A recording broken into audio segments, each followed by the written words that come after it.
আসসালামু আলাইকুম dear viewers, সকলকে স্বাগত জানিয়ে আজকে ভিডিও শুরু করতেছি। আজকের যে ভিডিও আলোচনা করব সেটা হচ্ছে রেজিস্ট্রেশন ডাটা এন্ট্রি সংক্রান্ত ভিডিও। তো আপনারা এই ভিডিওটি যদি মনোযোগ সহকারে দেখেন তাহলে অবশ্যই যে কোনো ক্লাসেরই আপনারা যে ডাটা এন্ট্রি এটা সুন্দরভাবে আপনারা সাবমিট করতে পারবেন। তো ভিডিওটি যদি একটু লেট হয়ে গেছে তারপর আপনারা যদি ভিডিওটি দেখেন তাহলে কিন্তু প্রত্যেকটা ক্লাসের আপনার ক্লাস 6 আছে রেজিস্ট্রেশন, এখানে দেখতে পাচ্ছেন স্ক্রিন আপনারা 6-এর, তারপর হচ্ছে জুনিয়র দাখিল সার্টিফিকেট জেডিসি, যেহেতু এটা একটা মাদ্রাসার রেজিস্ট্রেশন এই জন্য জেডিসি। স্কুলও সেম রেজিস্ট্রেশন যে এখান থেকে যে ওয়েবসাইট থেকে করা হয় সেখান থেকে আপনারা এইভাবেই কিন্তু এই প্রক্রিয়ার মাধ্যমে করতে পারবেন। তারপর হচ্ছে দাখিল, তারপর হচ্ছে আলিম। তো আমি এখন যেটা দেখাচ্ছি সেটা হচ্ছে ক্লাস 6-এর ইএসআইএফ একটা ডাটা এন্ট্রি করব। সেটা হচ্ছে আমাদের ইএসআইএফ ইনফরমেশন হচ্ছে 2024 সাল।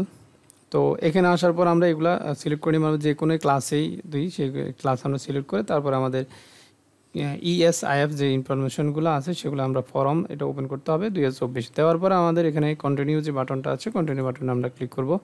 কন্টিনিউ বাটনে ক্লিক করার পর আমাদের কিছুক্ষণ অপেক্ষা করতে হবে, তারপর আমাদেরকে ভিতরে নিয়ে যাবে। ভিতরে নেওয়ার পরে এই যে এখানে হয়তো দেখা গেছে অনেকের যে রেজিস্ট্রেশন সংক্রান্ত কাজের জন্য যে মোবাইল ব্যবহার করা হয় সেই মোবাইলে কিন্তু হয়তো একটা ওটিপি যাইতে পারে, আগে গিয়েছিল, এখন হয়তো বর্তমানে নাও যেতে পারে। যদি যায় তো আপনার ওই ওটিপি দিয়ে আপনার ভিতরে প্রবেশ করতে হবে। তো এখানে যেটা লিখতে হবে সেটা হচ্ছে ইআইএন এন্ট্রি করুন, সেটা হচ্ছে ইআইএন নাম্বার দিতে হবে, তারপর হচ্ছে পাসওয়ার্ড এন্ট্রি করুন। এই পাসওয়ার্ড কিন্তু আমাদের যারা কাজ করেন তারা অবশ্যই জানেন, আর যদি না জেনে থাকেন অবশ্যই প্রতিষ্ঠান প্রধানের কাছে এটা আছে, তাদেরকে যোগাযোগ করে এটা নিয়ে নিতে পারবেন। তো এটা দেওয়ার পর আমরা লগ ইন করে নিব। লগ ইন করার পর এখানে প্রতিষ্ঠানের নামটা চলে আসবে। প্রতিষ্ঠানে আসার পরে এখানে আমরা এই যে এখানে ভিতরে আমরা প্রবেশ করে নিব। প্রবেশ করার পর এখানে কয়েকটা আমরা যদি দেখি একটু, এখানে যেগুলো লেখা আছে প্রতিষ্ঠানের নাম, এখানে একটা প্রতিষ্ঠানের আমি একটা ডাটা এন্ট্রি করে আপনাদের দেখাচ্ছি। এই যে নতুন এন্ট্রি, তা হচ্ছে এখানে এন্ট্রি করার পর ফাইনাল সাবমিট দেওয়ার আগে এখানে প্রিন্ট লিস্ট একটা অপশন আছে, এই বাটনে ক্লিক করে আপনারা প্রিন্ট করে নিতে পারবেন। প্রিন্ট করে এখানে যদি এখানে প্রিন্ট লিস্টে এখানে ক্লিক করি তো এটা পিডিএফ আকারে আপনার সামনে আসবে। একটু অপেক্ষা করে আমার চলে আসবে। এখানে আসার পর আপনারা কী করবেন, এটা প্রিন্ট দিয়ে এক কপি বের করে নেবেন। বের করার পর আমরা কী করবেন, এখান থেকে যাচাই বাছাই করে এখানে দেখে নেবেন যে কোনো নাম, পিতার নাম, মাতার নাম এগুলো ভুল আছে কিনা, এগুলো স্টুডেন্ট দিয়ে যাচাই বাছাই করে এটা পরে ফাইনাল সাবমিট দেবেন। যদি এখানে কোনো ভুল থাকে, এখানে এই যেগুলো ইনফরমেশনগুলো একটু ভালো করে দেখে নেবেন। এই যে ইনফরমেশনগুলো এখান থেকে চেক করে নিয়ে নেবেন, দেখে নেবেন ভালো করে কোনো সমস্যা আছে না, নামটা সব এখানে শো করবে, এখানে ভালো করে দেখে নেবেন। যদি সমস্যা না থাকে তাহলে এগুলো, যদি ভুল থাকে এগুলো আবার এডিট করার অপশন আছে, এডিট করে আপনারা এগুলো ফাইনাল সাবমিটের আগেই কিন্তু এগুলো দেখে আবার এগুলো ঠিক করে এটা টট লিস্ট আকারে শো করে আর কি, এটা ঠিক করে নিতে পারবেন। তা হচ্ছে পেমেন্ট যেটা, সেটা তো অলরেডি আমরা পেমেন্ট করে নিয়েছি, আমাদের পেমেন্ট হয়ে গেছে। পেমেন্ট করার পরে আমাদের এই সার্ভারটা খুলে দেয়। আমরা পেমেন্ট কীভাবে করতে হয় আমাদের এই চ্যানেলে কিন্তু ভিডিও আছে, দেখে নিতে পারেন। সব কিছু ঠিকঠাক থাকলে আমরা এখানে ফাইনাল সাবমিট এখানে বাটনে ক্লিক করে আপনারা ফাইনাল সাবমিট করে নিতে পারবেন।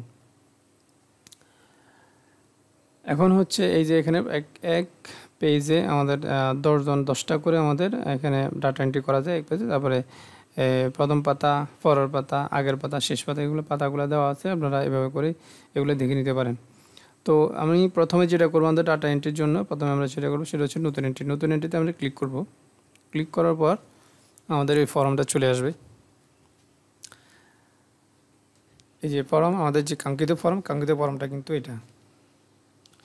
তো এখানে প্রথমে যে কাজটা করতে হয়, এখানে দেখা গেছে অনেকেই কিন্তু আমরা এই তথ্যগুলো দিয়ে দিই, তথ্যগুলো দিয়ে তারপর আমরা ছবিটা আপলোড দিই না। এখানে প্রথমে তখন আপলোড দিতে গেলে দেখা গেছে এই ডাটাগুলো থাকে না, এগুলো চলে যায় অনেক সময়। তখন কিন্তু আবার পুনরায় কিন্তু আমাদেরকে কী করতে হয়, এই ডাটাগুলো আমাদেরকে এখান থেকে আবার দিতে হয়।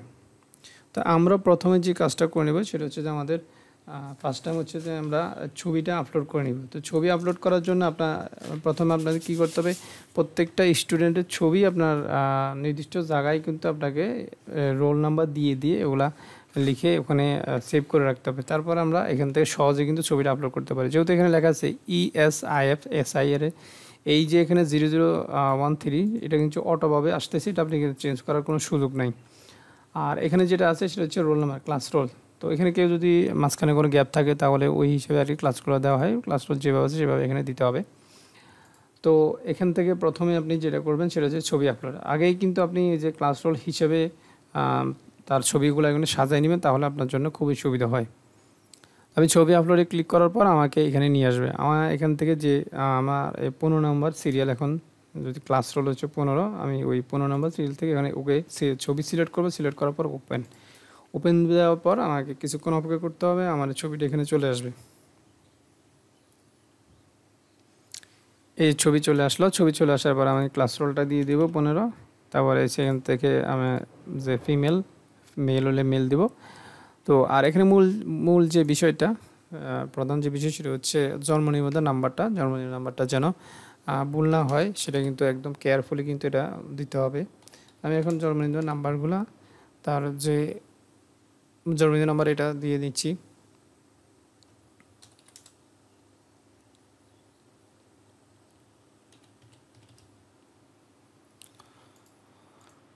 এটা দেওয়ার পর হচ্ছে এখানে স্টুডেন্ট মোবাইল নাম্বার,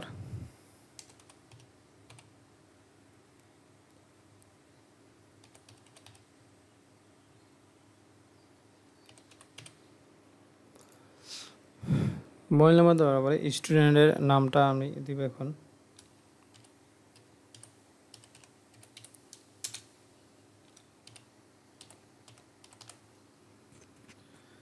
তো অবশ্যই আপনারা এগুলো লেখার পর কিন্তু ভালোভাবে কিন্তু এগুলা মিলাই নিতে হবে, যেন কোনো ভুল যেন না হয়। তো এই জন্য বারবার আপনারা একবার দুইবার করে বলে নিতে হবে। এখন এখান থেকে যদি আপনারা ভালো কেয়ারফুলিভাবে যদি নির্ভুলভাবে করতে পারেন, তাহলে পরবর্তীতে দেখা গেছে যে আপনাদের আর কোনো সমস্যা হবে না, পরবর্তীতে আর ঝামেলা নাই। ওখানে দেখা গেছে ভুল ত্রুটি হয়ে গেলে, একবার রেজিস্ট্রেশন হয়ে গেলে কিন্তু এই শিক্ষার্থী যদি কোনো একটা নামের লেটার যদি ভুল থাকে তাহলে কিন্তু এটা সমস্যা হতেই থাকে। তো এখানে হচ্ছে আপনার পিতার নামটা দিয়ে নেব।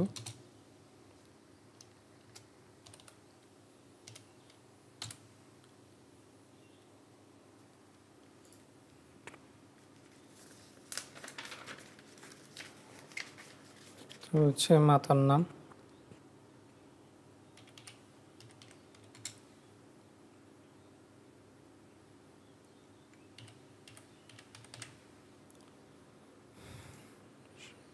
তার নামের পর হচ্ছে শিক্ষার্থীর জন্ম তারিখ।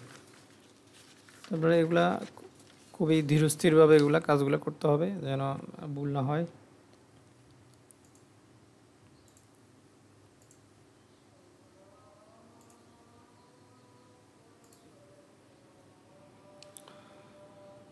তো এটা দেওয়ার পর আপনি একবার ভালোভাবে দেখে নেবেন আপনার এখানে কোনো ভুল ত্রুটি আছে কি না। ডাটাগুলো আপনি ভালো করে একবার চেক করে নেবেন।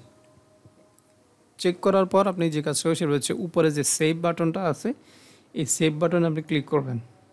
ক্লিক করার পরে এখানে লেখা আছে তথ্য সফলভাবে সংরক্ষণ, সেভ হয়েছে, আমরা ওকে দিব। এখন আমরা চেক করব, আমরা যদি দেখি যে আমাদের কোনো সমস্যা নাই, তাহলে আপনার নতুন এন্ট্রিতে গিয়ে আপনার আরেকটা নতুন এন্ট্রি পেজ সেমভাবে আসবে। অথবা আমরা গো ব্যাক দিব। গো ব্যাক দেওয়ার পরে আমরা দেখি আমাদের এই কাজটা হয়েছে কিনা।